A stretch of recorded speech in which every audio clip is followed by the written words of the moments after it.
दोस्तों नमस्कार, सीटेट राजा में आपका स्वागत है। आज हम लोग ज्योग्राफी का थर्ड क्लास लेंगे। काफ़ी इंपॉर्टेंट एनसीईआरटी नोट्स, उससे पहले का क्लास आप देख ले। एनसीईआरटी नोट्स के पैटर्न पे बना है, सारा क्वेश्चन सीटेट में यहीं से आने वाले हैं। एकदम इंश्योर हो जाइए, एनसीईआरटी का डिजिटल कंटेंट है। शुरू करते हैं। आज हम लोग महासागर से, महासागर के कुछ पॉइंट को आज क्लियर करेंगे। महासागर जलमंडल का मुख्य भाग है, ये आपस में एक दूसरे से जुड़े हुए होते हैं। विश्व के प्रमुख महासागर कौन सा है? प्रशांत महासागर सबसे बड़ा महासागर है। यह पृथ्वी का 1/3 भाग में फैला है। प्रशांत महासागर पृथ्वी का गहरा भाग मोरियाना गर्त प्रशांत महासागर में ही यह स्थित है। प्रशांत महासागर लगभग वृत्ताकार है। नोट डाउन करेंगे, काफी इंपॉर्टेंट पॉइंट है। प्रशांत महासागर लगभग वृत्ताकार है। एशिया, ऑस्ट्रेलिया, उत्तर दक्षिण अमेरिका इसके चारों ओर स्थित है। प्रशांत महासागर में मोरियाना गर्त प्रशांत महासागर में है। अब विश्व का सबसे बड़ा महासागर प्रशांत महासागर है। अब देखेंगे अटलांटिक महासागर। अटलांटिक महासागर विश्व का दूसरा सबसे बड़ा महासागर है। यह अंग्रेजी के भाषा का एस अक्षर के आकार का है। नोट डाउन करेंगे, यह आ चुका सीटेट के अंदर। एस आकार का महासागर कौन है? तो अटलांटिक महासागर है। इसके पश्चिम किनारे पर उत्तर एवं दक्षिण अमेरिका है तथा पूर्वी किनारे पे यूरोप और अफ्रीका है। व्यापार की दृष्टि से ये व्यस्त महासागर है। नोट डाउन करेंगे, व्यापार की दृष्टि से सबसे व्यस्त है क्योंकि वहाँ समुद्री पॉइंट काफी ज्यादा वहाँ पे अटैच होता है। अब देखेंगे हिंद महासागर। हिंद महासागर ही एक ऐसा महासागर है जिसका नाम किसी देश के नाम पर यानी कि भारत के नाम पे रखा गया। हिंद महासागर, यह महासागर लगभग त्रिभुज आकार का है। हिंद महासागर क्या है? त्रिभुज आकार का है। इसके उत्तर में एशिया, पश्चिम में अफ्रीका और पूर्व में ऑस्ट्रेलिया स्थित है। नोट डाउन करेंगे, काफी इंपॉर्टेंट पॉइंट है।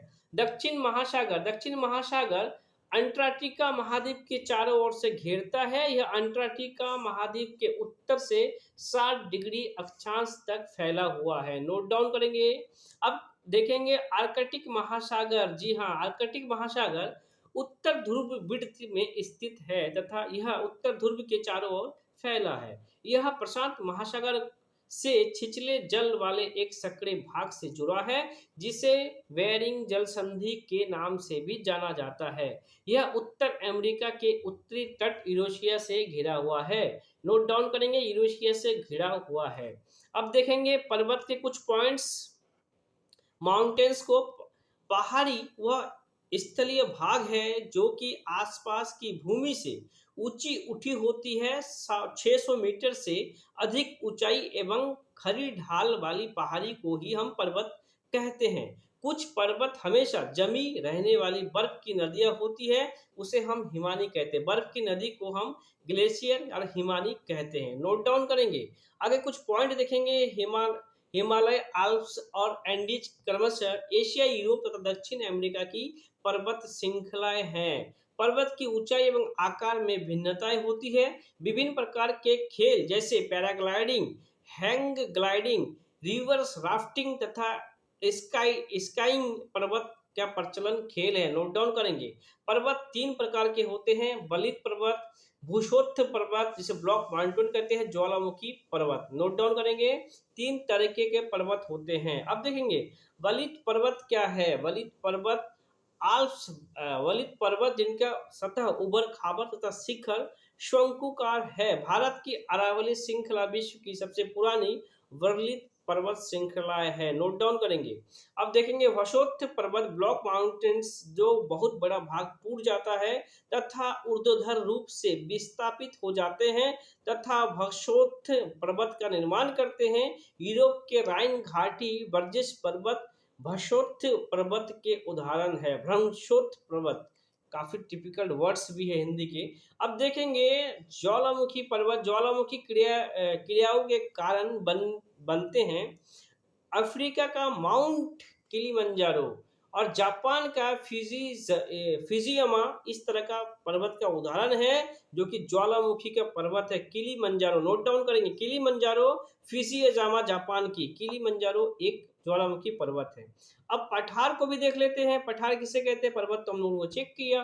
पठार उठी हुई एवं सपाट भूमि होती है। ये आसपास के क्षेत्रों से अधिक उठा हुआ होता है। पठार की ऊंचाई कुछ 100 मीटर से लेकर कई हजार मीटर तक हो सकती है। तिब्बत का पठार विश्व का सबसे ऊंचा पठार है, जिसकी ऊंचाई मध्य समुद्र तल से 4000 से 6000 मीटर है। अफ्रीका का पठार सोना एवं हीरो का खनन के लिए प्रसिद्ध है। भारत में छोटा नागपुर का पठार, जो कि लोहा, कोयला तथा मैग्नीज के लिए काफी बहुत बड़ा भंडार है, छोटा नागपुर का पठार। अब कुछ इंपॉर्टेंट पॉइंट इंडिया भारत के बारे में देख लेंगे, काफी इंपॉर्टेंट पॉइंट है। भारत एक बहुत बड़े भौगोलिक विस्तार वाला देश है। उत्तर में यह हिमालय से के ऊंचे शिखरों से घिरा है। पश्चिम में अरब सागर, पूर्व में बंगाल की खाड़ी और दक्षिण में हिंद महासागर से फैला है।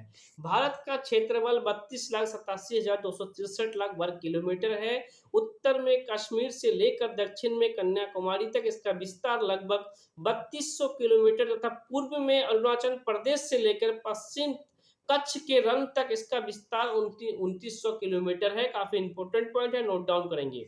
7 देशों में अफगानिस्तान, पाकिस्तान, चीन, नेपाल, भूटान, बांग्लादेश एवं म्यांमार बर्मा की स्थलीय सीमाएं भारत की सीमाओं से जुड़ी हुई है। भारत की सीमा 7 देशों से जुड़ी हुई है, नोट डाउन करेंगे। जबकि श्रीलंका व मालदीव हिंद महासागर के स्थित 2 पड़ोसी द्वीपीय देश है, नोट डाउन करेंगे। अब आगे चेक करेंगे प्रायद्वीप के बारे में। प्रायद्वीप और भारत उत्तरी गोलार्ध को चेक करते हैं। प्रायद्वीप स्थल का वो भाग है जो 3 तरफ से जल से घिरा हुआ है। भारत उत्तरी गोलार्ध में स्थित है। कर्क रेखा देश के लगभग मध्य भाग से गुजरती है। भारत से कौन रेखा गुजर रही है?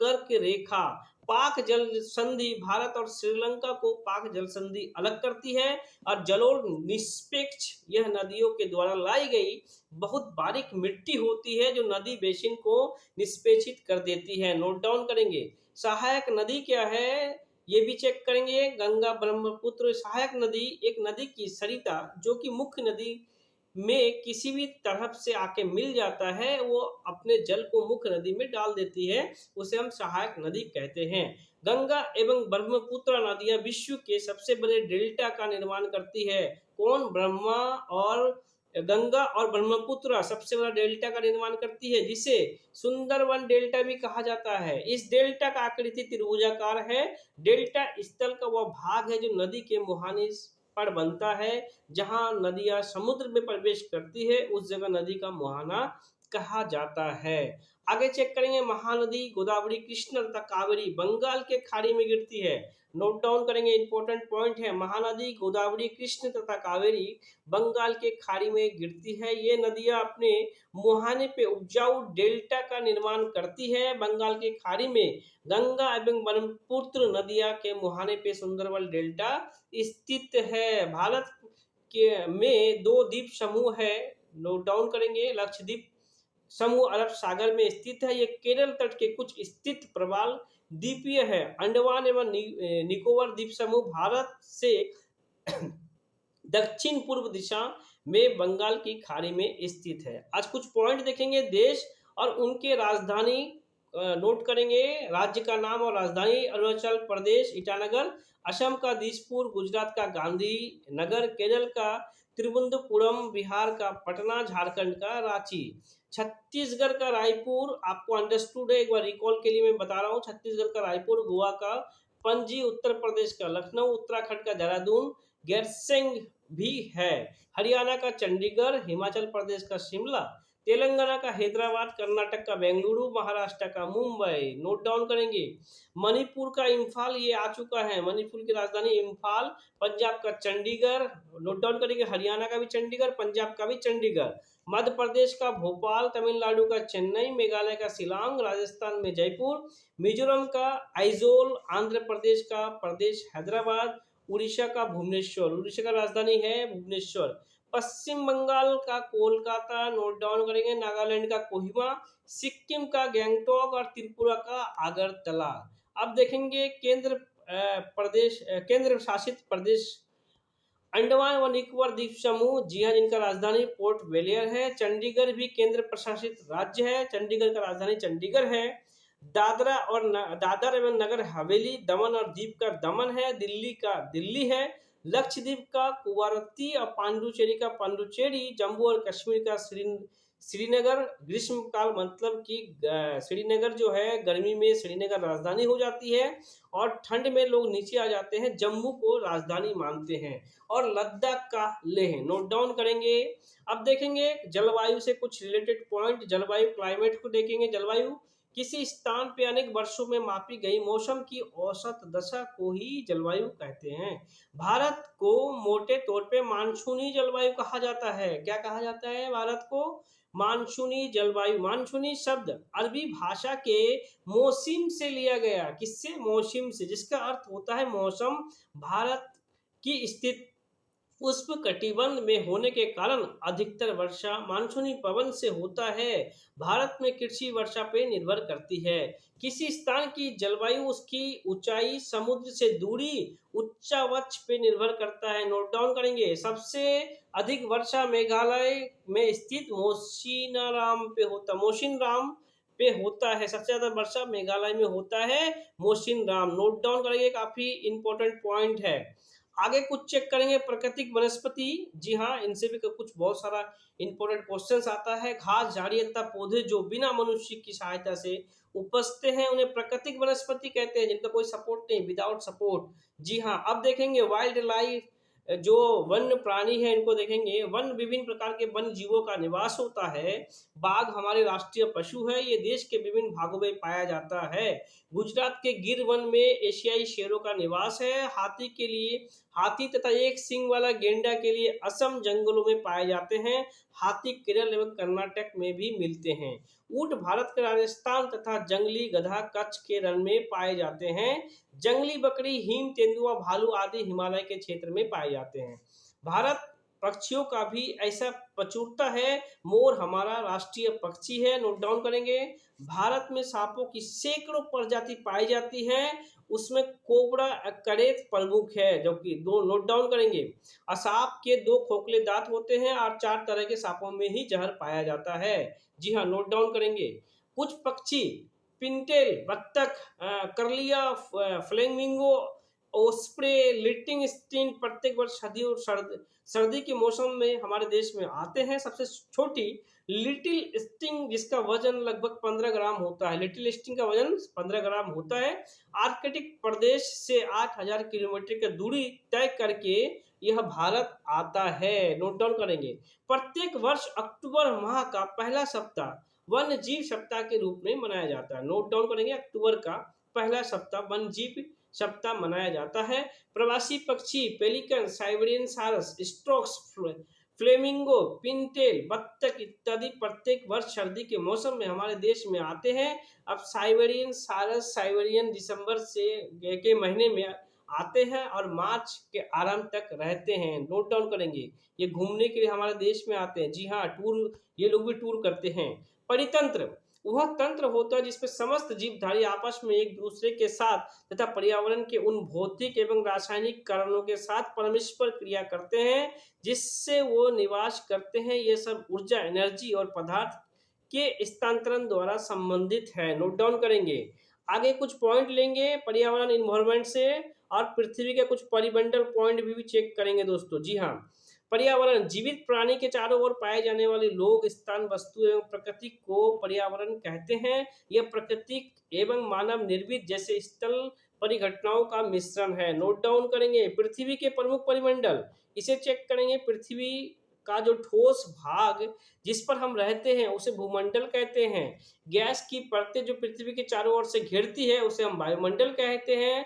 और जहां ऑक्सीजन, नाइट्रोजन, कार्बन डाइऑक्साइड तथा दूसरी गैस पाई जाती है, पृथ्वी बहुत बड़े भाग पे जल पाया जाता है जिसे हम जलमंडल कहते हैं। जलमंडल में जल की सभी अवस्थाएं जैसे बर्फ, जल एवं जलवाष्प सारा सम्मिलित है। जीव मंडल एक सीमित क्षेत्र है जहां स्थल, जल, हवा एक साथ मिलते हैं, वो जीव मंडल में मिलते हैं। नोट डाउन करेंगे। जहां सभी प्रकार के जीवन पाए जाते हैं वो जीव मंडल है। नोट डाउन करेंगे। पृथ्वी की सतह को दो मुख्य भागों में बांटा जा सकता है। जी, बड़े स्तरीय भूभाग महाद्वीप के नाम से जाना जाता है तथा बड़े जलाशयों को महासागरीय बेसिन के नाम से जाना जाता है। नोट डाउन करेंगे, महाद्वीप और महासागरीय बेसिन दो भागों में हम बांट सकते हैं। विश्व के सभी महासागर आपस में एक दूसरे से जुड़े हुए हैं। समुद्री जल का तल सभी जगह समान होता है। स्थल की ऊंचाई और समुद्र तल से मापा जाता है, जिसे शून्य जीरो कहते हैं। हम समुद्र तल से ऊंचाई को हम नापते हैं, स्टेशन में आपको देखने को मिल जाएगा। विश्व का सबसे ऊंचा शिखर माउंट एवरेस्ट है, जिसकी ऊंचाई 8,848 मीटर ऊंचा है, जो कि नेपाल के सागर माथा में स्थित है। एक पॉइंट को और नोट करेंगे, विश्व का सबसे गहरा भाग प्रशांत महासागर मोरियाना गर्त है, जिसकी गहराई 11,022 मीटर है। नोट डाउन करेंगे, प्रशांत महासागर विश्व का सबसे बड़ा महासागर है। मोरियाना गर्त भी प्रशांत महासागर में स्थित है। अब देखेंगे प्राकृतिक पर्यावरण, भूमि, लैंड, जल, वाटर, वायु, एयर, पेड़ पौधा एवं जीव जंतु मिलकर प्राकृतिक पर्यावरण बनाते हैं।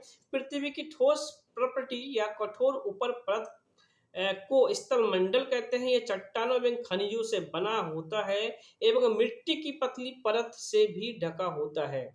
यह पहाड़, पठार, घाटी आदि जैसे विभिन्न स्थल कृतियों वाला विषम धरातल होता है। स्थल कृतियां महाद्वीप के अलावा महासागर के सतह में भी पाया जाता है। नोट डाउन करेंगे, काफी इंपॉर्टेंट पॉइंट है। अब देखेंगे स्थल मंडल से कुछ पॉइंट, जल मंडल का कुछ पॉइंट। वह क्षेत्र जो हमें वन, कृषि एवं मानव बस्तियों के लिए, भूमि, पशुओं का चरने के लिए घास स्थल प्रदान करता है, खनिज संपदा का स्रोत है, उसे हम स्थल मंडल कहते हैं। जल मंडल, जल के क्षेत्र को जल मंडल कहते हैं। यह जल के विभिन्न स्रोत जैसे नदी, झील, समुद्र, महासागर आदि जैसे विभिन्न जलाशयों से मिलकर बनता है। यह सभी प्राणियों के लिए आवश्यक है। अब चेक करेंगे वायुमंडल, जी हाँ, फिर जैव मंडल, जीव मंडल सब देखेंगे। वायुमंडल, पृथ्वी के चारों ओर फैली वायु की पतली परत को वायुमंडल कहते हैं। पृथ्वी का गुरुत्वाकर्षण बल अपने चारों ओर के वायुमंडल को थामे रखता है। यह सूर्य को झुलसाने वाली गर्मी एवं हानिकारक किरण से हमें रक्षा करती है। इसमें कई प्रकार के गैस, धूल एवं जलवाष्प, वाटर वेपर उपस्थित रहते हैं। वायुमंडल में परिवर्तन होने वाला मौसम एवं जलवायु में परिवर्तन होता है। नोट डाउन करेंगे। अब देखेंगे जैव मंडल, पादप एवं जीव जंतु मिलकर जैव मंडल या सजीव संसार का निर्माण करते हैं। यह पृथ्वी का वह संकीर्ण क्षेत्र है जहां स्थल, जल एवं वायु मिलकर जीवन संभव है। नोट डाउन करेंगे, काफी इंपॉर्टेंट पॉइंट है। अब देखेंगे जीव मंडल, काफी जबरदस्त है। जीव मंडल व स्थल, जल तथा हवा के बीच एक सीमित भाग है। यह वह भाग है जहां जीवन मौजूद है। जीव मंडल में यहाँ जीवों की बहुत सी प्रजातियां हैं, जो कि सूक्ष्म जीवों जैसे बैक्टीरिया से लेकर बड़े स्तनधारी के आकार में पाया जाता है। मनुष्य सहित सभी प्राणी जीवित रहने के लिए एक दूसरे से तथा जीव मंडल से जुड़े हुए। जीव मंडल के प्राणियों को मुख्यतः दो भागों में, एक जंतु जगत एवं पादप जगत में विभाजित किया जा सकता है। दोस्तों वीडियो काफी लंबा हो जाएगा। अगले वीडियो में पृथ्वी को देखेंगे और शेल, स्टोन वगैरह सबको कंप्लीट करेंगे। चैनल पे आपको 2011 से लेकर 21 तक का digital content paper, digital class, previous year paper दोनों को कंबाइनली करेंगे। इस बार का सीटेड स्मूथली ट्रिकी में मैजिकल तरीके से आप निकालोगे। अगर आप हमारे कंटेंट टीम मेंबरों को, कंटेंट जो बनाते हैं उन लोगों को अगर आप अप्रिशिएट करना चाहते हैं हमारे टीम मेंबर को, वीडियो को लाइक, शेयर और कमेंट जरूर करें। जय हिंद, जय भारत।